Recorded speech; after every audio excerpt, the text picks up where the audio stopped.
The Chief Executive Officer, Occupational Health and Safety Managers, Ehi Ide, is with us in the studio. Good morning and thanks for joining us. Good morning. Yes, we've been reeling out all kinds of information about yellow fever, the prevalence and all of that.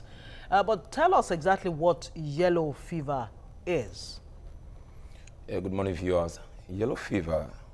Sorry, just before you go ahead, we noticed something you're wearing on your, is that I part love, of it? Is it? I love prevention. Okay, okay. It's good you pointed nice, that one out. Nice. Yes. Yellow fever is a hemorrhagic virus infection that's caused by a certain kind of mosquito called the Aedes mosquito. And these Aedes mosquitoes are infected. Aedes? Yes, A-E-G-I-S. Yes. When they get infected and they bite any human being, and that human being is bound to be infected. But the good news is that yellow fever cannot be transmitted from a human being to another human being. That's where we're a little safe right now. That's why the advocacy is on right now, that those who live in such an infected area right now need to see how they can work out a way to prevent against mosquito bite, because now you cannot pinpoint when that mosquitoes are available, and if you just have access to another human being, that's another yellow fever that will be transmitted to another person.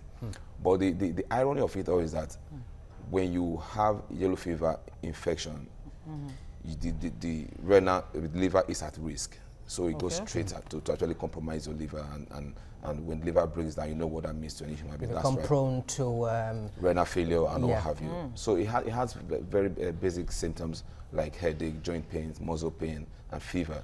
So when you have these symptoms actually coming, seeing your body, don't just assume it's normal malaria you have. At the point that we're in right now, it's important you run to a facility to be diagnosed of what you really have. I mean, they take your blood sample, the serum, they run lab check for you to be sure that it's not yellow fever. All right, you mentioned some of the symptoms, which could be muscle pain, vomiting, fatigue, and all of that. But is everyone infected? I mean, is everyone infected, you know, with the disease? That's yellow fever. Will everyone, you know, feel such, you know, symptoms before, you know, one could be diagnosed? That's one that sad part to it. You may actually be a carrier without actually having those symptoms directly. So that's where it's difficult. So you may actually be infected with the yellow fever virus and not show such symptoms. That's where it becomes critical. So, but what WHO actually advocated is for everyone to actually get vaccinated, because if you get infected and you don't show such visible symptoms, it means you just carry it along until you die without even knowing. Does it mean the person is already immune to yellow fever? I didn't get what that. Exactly? No, if the person does not present it's just difference in individual immune system. You can have it just like hepatitis B. Yes. You can have it be a carrier without actually manifesting the visible symptoms. That's just how it comes. Wow. Okay. So now, are there vaccines in Nigeria? I mean, we've heard government is prepared to face yellow fever headlong. How really prepared is government? Well, I have read about this for the past couple of days, and we're ready to do public vaccination. I don't know how prepared government is, because it's always what we always find out is when issues like this happen. Even at a point, we're looking for yellow fever vaccination in this country, we couldn't find. And just like when the meningitis came, we didn't have vaccine. Now we have yellow fever here. I'm not sure we have a population. So how much we need to get vaccine to vaccinate the whole population? That's huge. But the head of the disease control in the center, Ihe Kwazo, you know, in the wake of this impending outbreak, has said that we shouldn't, you know, bother. There is no cause for alarm. But do we need to fold our arms and, you know, not, you know, worry about this impending outbreak? There's an outbreak. You have to just get worried, because you have children who live and school in other communities outside where you are, and that may be a community or an environment where you have the outbreak, and you are not sure about the immunity. And though it has about 10 years immunity when you take the vaccination, but you realize even in this country, when you take the immunization, I mean for children after 9 months after birth, and nobody ever remembers to go back to immunize these children. I think the last time we did was in 2005 that we had a massive vaccination. Yes. Yeah. What about children that were born after then? We give them the vaccination, and afterwards, it's supposed to actually, after 10 years, you go take on that. But we don't do that, and when you have such issues come out, everybody's running head and scared. That's why the panic is coming in. So everybody needs to just get worried. I mean, look and look it's even very troubling when you hear that one outbreak, one fatality is an epidemic proportion already. It is. Why is yellow fever that bad? Because it, like you already read out, it has about 50% mortality. So when it happens, I mean, within the first 2 weeks, anybody can die.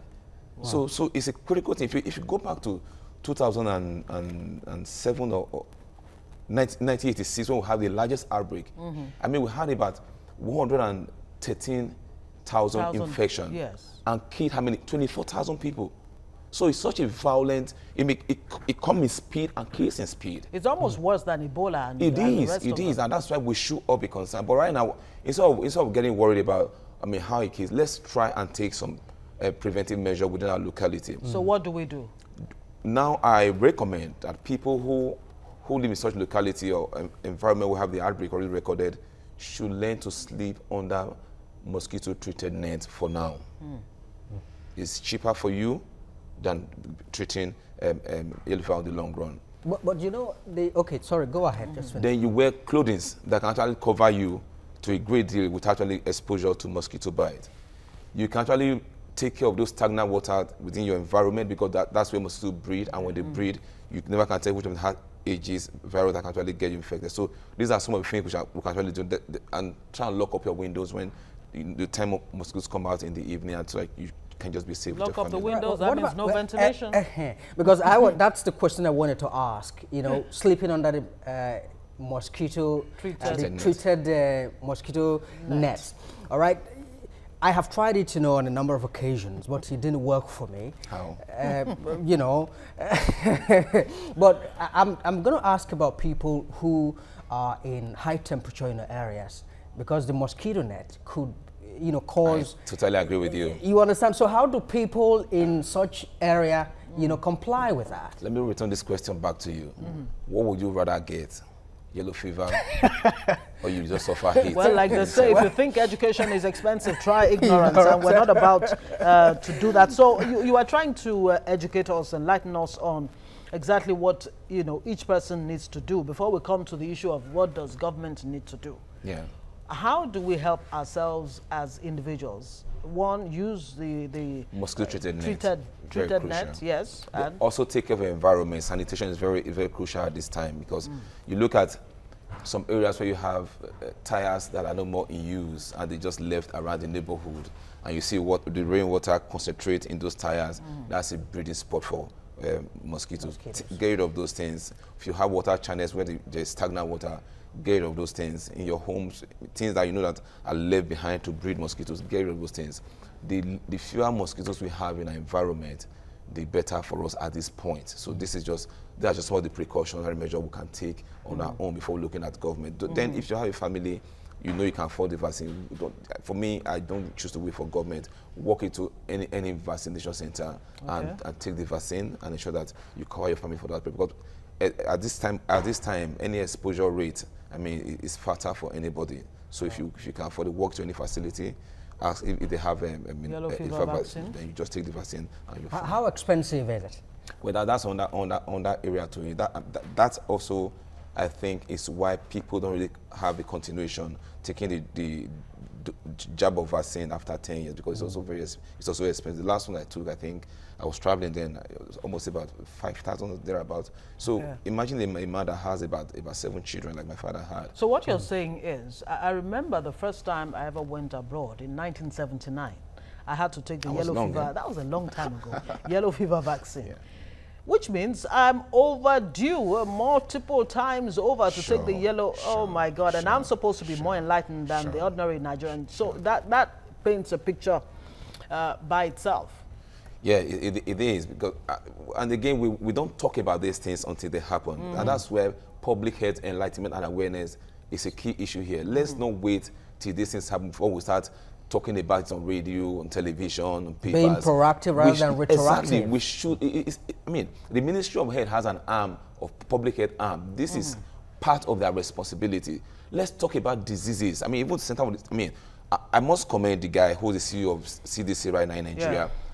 I mean, for the first time, we are seeing CDC being really active in Nigeria. I mean, when meningitis came, they were up to the game, and here again, they're up to this guy. We must give them kudos. But there are people who will argue with you on that score. As far as many people are concerned, it looks like the CDC, all the CDC does is to tell us the fatality, the number of people who have died from the disease. When you ask about research, you hear, no, there's not enough funding to actually, carry out research, to be able to bring about vaccines and all of that. Can I tell you more about this? Because I was in CDC conference, a couple of months ago, and I was very impressed. I had the same opinion you had until I went to the CDC conference in Abuja, and I was amazed the level of work that residents were sent to do in most of these affected areas.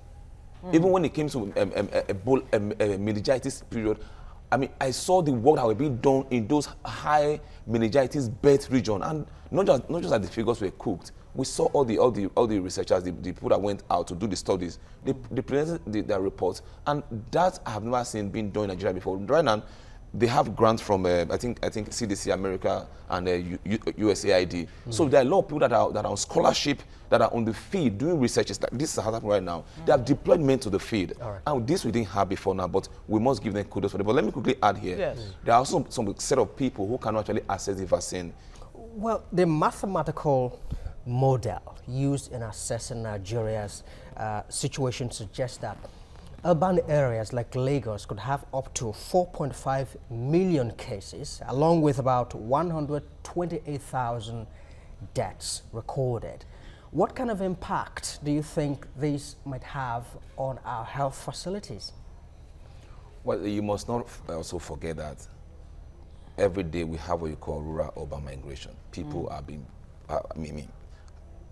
pressed to leave the local area, come to the cities. Understand also that the infrastructures in these cities are not being expanded at the rate at which population is expanding. Definitely, it's going to have a whole lot of impact on our system, because you have you have fewer facilities having to care for more population. Look at even the number of doctors we have in our system. We don't have enough doctors. I mean, look at the WHO doctor per head ratio. We don't have enough doctors or healthcare workers in our system to care for this. So when you have such issues happen, and because of the population expansion in the urban areas, you are going to have the healthcare workers or the healthcare facilities, even if they're able to give care, they will be so overdrawn. Let me use that. They'll be so overdrawn because they have more people that they can take care of. That's why it's critical when you have this issue happen. What you need to do, what government does is let's quickly guide against the spread of this thing within a population, because when we are allowed to expand beyond this, it will overwhelm everybody that we can't really take care of the people that we have, and that increases the level of mortality. Aren't we getting to the level of being overwhelmed right now? You talk about the healthcare professionals themselves. How well equipped are they in terms of not only the equipment they have, but the training facilities they have to actually tackle such outbreaks? Well, that's the cry we've always had in this country, because when you look at the healthcare facilities and you look at the fund that's been allocated for healthcare system in Nigeria, it's so disappointing. And when you from these funds that you have, you cannot even buy equipment, you can't even send doctors for training. So that's a big gap we have, because as technology improves, as diseases mutate and transmutate, the level of skills you need to actually combat this disease also have to be scaled up, I mean, a great deal. But we don't have that really happening, I mean, in line with how disease trends are changing. And that also falls back to what we have called budgets within the healthcare system. We are just underfunded. And if we really want to step up the game and be, I mean, same level with other countries of the world, we should take it as a matter of priority, because a country can only be measured by will be measured by number of human resources that they have. We have that population. That budget is about 4.17% It doesn't go anyway. It doesn't go anyway. The national budget. Let's come back to the issue we're trying to discuss when we went on that break. The availability of vaccines and why the CDC cannot actually step to the plate when it comes to providing research and vaccines to tackle such diseases. You were trying to explain to us the disparity between Francophone and Anglophone countries. Yes, you realize most time, I mean, I brought that up because he mentioned Senegal. Why Senegal? Why, most of the vaccines we actually use here, then we don't manufacture vaccines in this place. They are all imported. And you realize, even in global politics, if we know how to play it, it will be in our favor. But I realize, personal opinion, that the Francophone African countries know how to play this politics more. And most times, you find out that most of these preventive actions, they get to them before they get to us. So, I mean, most projects that are designed, I mean, I just came out from a conference in Singapore, and right in that conference, I realized there was a project that was being run across Africa, but while I was nosing into details, I found that not even an English-speaking African country was accommodated in this project, but we all domiciled in the Francophone countries. So these are the things we should be looking at, because they know how to find a way. The French know how to care for their people. By extension, the Francophone countries in Africa. And that is where we're having this issue. Could corruption be a factor in all of this? I won't say yes, I won't say no, but I will tell you that if I have given you money to do a project for your people, and the funds were embezzled, that you couldn't account for them, what is the encouragement? Why would I be motivated to give you more when the ones I gave to you fell into private pockets? All right, we're talking about mass vaccination of people, which was last done in 2005, and the health minister said that sometime in December it would take place. Now, do you not think that we have a challenge on our hand here? Let me make reference or allude to what happened in Bayelsa sometime last week or thereabout, when the monkeypox broke out. There were pictures that emerged on the internet of children who were running away from school that the military authorities, in the state, came to, vaccinate them with, monkeypox, and then they were running away from it. And then in the northern region as well, you also have this issue, phobia for, vaccination. How do you begin to solve that problem of educating people that, look, what we're trying to do is for your own good? When we have such incidents in the country, and the information is not properly managed, we now allow miscreants to hijack the information and create fear within the society. And that's what the Ministry of Health, not just the Ministry of Health alone, even the Ministry of Information should be able to actually come hand in hand with the Ministry of Health to actually manage this information, because you are not giving information out to the people. People are not having access to information. When you don't have access to the right information, people are bound to feed you with wrong information to create fear for whatsoever reason, or I don't know, but that's what naturally happens. But I think at the point we're in right now, we're thinking of embarking on mass vaccination of the Nigerian population with yellow fever vaccine. Government should start now and start creating the right information. Let them understand the processes you're in. Take the public along. If I know what you're doing, I will willingly subject my children to you to get vaccinated. But you're not telling us what you're doing, and the other people are telling us this is not right. Government wants to do this. So now I'm having misinformation. I don't know who to believe in. So government should step up their game right now. Start telling people. We have the radio, we have the television, we have the newspapers. Take it as a daily activity. Keep educating people. Yes, we have even this in their own local languages. We have community healthcare workers. Go to those places. We have this available right now. We have, let's take Kwara State as an example right now. We have outbreak in Kwara State. Some people in Kwara State right now, I can tell you right now that they don't even know there's an outbreak in their state. Can you bid that? So let's take the information to the people in their locality, in their local language. We have this. Let them know what the symptoms are, because when you know what the symptoms are, when you see them, you're able to actually raise an alarm. But what about a man that lives in hinterland and does not know what the symptoms to look out for? And when it happens, you just feel one of those malaria stuff, and they keep managing that patient until the patient dies. Everything is Ebola in this part of the world. There is a proverb that says, that the disease that you know of does not take your child away from you. Correct. Absolutely. I think we need to re-emphasize that. Sure. Really. And it's even made more complex or complicated, if you like, for a society that is 70% illiterate. So how, I mean, it's like government really has its job cut out for it in terms of really informing the people. Now, since yellow fever broke out in Kwara in September or thereabouts, and government is telling us that it will start mass vaccination by December. Is it coming too late to the party? Can Nigeria really afford this?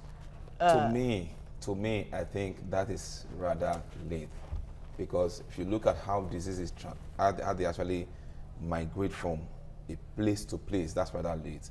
I mean, we saw just a case in Kwara. That was last month. Yes. How many cases do we have right now? How many states have been affected? So we are waiting till December. I mean, we're going to have imagine how many more spreading, and we're going to lose more life. I mean, I would have thought we take a clue from what happened to us in 1986, when we had so much mortality as a result of this outbreak. We shouldn't allow that to happen again. The government should be up and doing and play their role. Because if you look at it in the recent of it, I'm not sure there's any private individual that goes to import vaccine to this country. It's the rule of government. Governments can go exclusively import vaccine to this country. They can do this thing because I'm sure when you were planning your budget, you made provision. I mean, we have a Nigerian program on immunization. That's their role. They should make the vaccines available and see how they can actually disseminate to, dispatch into every state and let people get vaccinated. How effective is that program, national program on immunization? It's been a long time that we actually heard any activities. It's been there, in all fairness, and I think what they do more is actually focusing on vaccines that are taken at the birth. I think that's what they do more. That, if you can see what we have right now. The primary level. Yes. So they focus more on those vaccines. So children who are actually giving birth to the much I know, they still have access to vaccines, and this it should be credited to NPI. All right. Now something caught my attention. I think it was yesterday. I was on the news and I read about the flooding in Kwara State, Kwara State, and then some local governments were flooded, and then there was one of the advisors to the governor who said that, look, we're calling on the federal government to come to our aid, that even if we stopped to pay salary for a whole year, we will not be able to solve the problem. And that raised my concern vis-a-vis funding. So if you have that kind of situation, what do state governments need to do in terms of tarying to ensure that they do not wait on the center to tackle issues like this? I think we have many countries, many states in this country. If your state has been affected, the way I would think rationally, I wouldn't wait for the government at the center. I will see what I can do, because the earlier you start, you're able to actually combat the little population that has been affected. You don't have to wait for the government. I mean, the whole of Kwara State has been, I think it's just Ifelodun local government or so. Yes, Party G. Just close that local government. That becomes your focus at the moment. See what you can do for that local government. You mustn't, go around the whole state. But in the interim, let's really tackle what we can do, even if help comes from the center. But let's see what we can use our resources that we have, locally, totally control prevalence of this disease and ensure that people are safe and free. Okay. Ahi then, CEO, Occupational Health and Safety Managers, thank you so much for joining us on TVC Breakfast. Hope to see you again sometime soon. Hopefully we'll be talking about more positive things and not such outbreaks. Thank you for coming. All right. Yeah.